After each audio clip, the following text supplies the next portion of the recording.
যুক্তরাষ্ট্রের তুষার ঝড়ের সবশেষ জানাতে আমাদের সাথে যুক্ত হচ্ছেন সহকর্মী শিহাবুদ্দিন কিসলু। যাচ্ছি তার কাছে। কিসলু, আমাদেরকে জানাবেন এখন সেখানকার পরিস্থিতি কেমন আর ক্ষয়ক্ষতির পরিমাণ কেমন?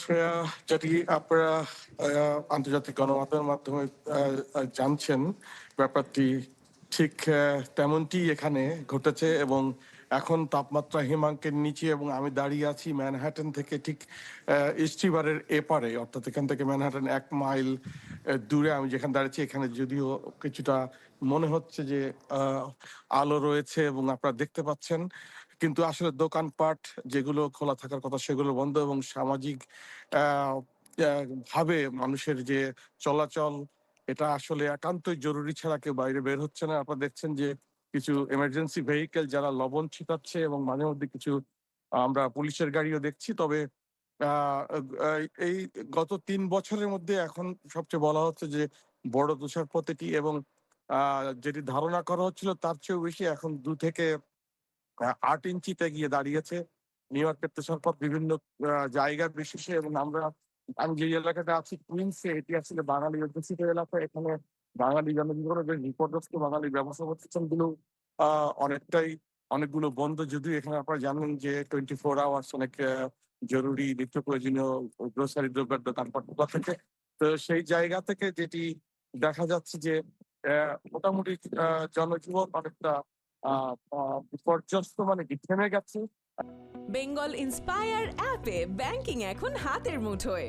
ঘরে বসেই 24/7 ব্যাংকিং সেবা পেতে ইনস্টল করুন এখনই। আপনারা দেখছেন একটি বাস যাচ্ছে, সীমিত আকারে বাসের প্রায় 3,500 বাসের টাকায় লোহার চেন লাগানো হয়েছে স্নোফল থেকে বাঁচার জন্য। লবণ ছিটানো হচ্ছে বিভিন্ন জায়গায়। সাবওয়ে সীমিত করা হয়েছে, সাবওয়ে সার্ভিস আপনি দেখছেন আমার মাথার পেছনে উপরেই সাবওয়ে। এখানে ট্রেন আপনি দেখছেন না, যেটি প্রতি 2 মিনিট পর পর ট্রেন চলাচল করে। এছাড়া ম্যানহাটনের সঙ্গে কুইন্সের যোগাযোগ পুরো ব্রিজ, সেই ব্রিজের আপার লেভেল, দুটি লেভেলে যাতায়াত করা হয়, আপার লেভেলটা সম্পূর্ণভাবে বন্ধ ঘোষণা করা হয়েছে। এবং যে বিষয়টি দেখছি আমি যে আসলে মানুষজন ঘর থেকে বের হচ্ছে না এবং এখানকার যে আমাদের যে গভর্নর আছে, গভর্নর প্রকল্প, তিনিও এই নিউ ইয়র্কের এই পরিস্থিতি মোকাবেলার জন্য, এবং মেয়র এরিক অ্যাডাম বলেছেন অত্যন্ত সিগনিফিকেন্ট স্নোস্টর্ম এটি। সেই ক্ষেত্রে মানুষের বিশেষ করে জনস্বাস্থ্যের কথা চিন্তা করে এবং রাস্তাঘাটে যে দুর্ঘটনা, আমি আসলে হাইওয়ে দিয়ে এসেছি কিছুক্ষণ আগে, সেই জায়গাতে হাইওয়ে গুলোতেও কিন্তু এখনো পরিষ্কার ভাবে বা ক্লিন করা হয় না, তো পরিষ্কার করা হয় না। লবণ ছিটানো হলে ওটা অপ্রতুল মনে হচ্ছে, যদিও তারা প্রচুর লবণ ছিটিয়েছে, কিন্তু এতটাই মানে তুষারপাত হয়েছে যে সেটি কাজে দিচ্ছে না। এবং প্রতি ঘন্টায় এর আগে 2 থেকে 2.5 ইঞ্চি তুষারপাত হয়েছে। এই পর্যন্ত কিন্তু অলরেডি 6 ইঞ্চি তুষারপাত নিউ ইয়র্কে হয়েছে, যদিও এটা 8 ইঞ্চি হওয়ার কথা এবং ভোর 6টা নাগাদ এটি চলবে। এখন আপাতত তুষারপাতের মাত্রা খানিকটা কম, কিন্তু বাতাস প্রচন্ড। বাতাসের সঙ্গে কিছুটা স্নো ফ্লেক্স, অর্থাৎ এই তুষার পড়ছে। তবে আশঙ্কা করা হচ্ছে যে 6টা পর্যন্ত আরো চলবে এই তুষারপাত। তারপরে গিয়ে সকালে গিয়ে হয়তো কিছুটা কমবে এবং শনিবারও এটা কন্টিনিউ করতে পারে।